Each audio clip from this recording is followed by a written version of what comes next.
Mga ka-deliver, may tips naman po ako sa inyo para po hindi masira ang inyong grass cutter. Kung sakali po kayo magpapandar, hahanapin nyo po, pag ginanon nyo po, hanapin nyo muna yung katigasan niya bago nyo po hatakin, ganun.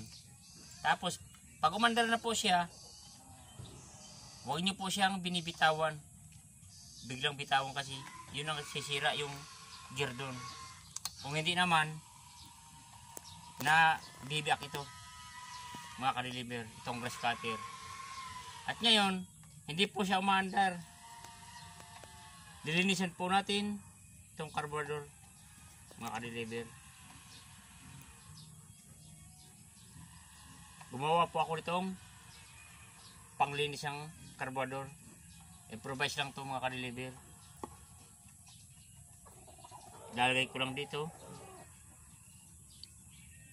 sa may intake ng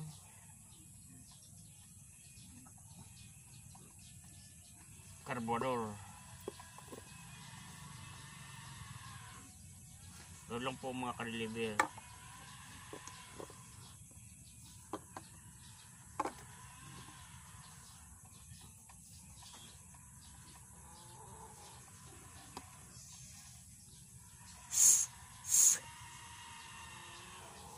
At kailangan, pag natanggal kayo,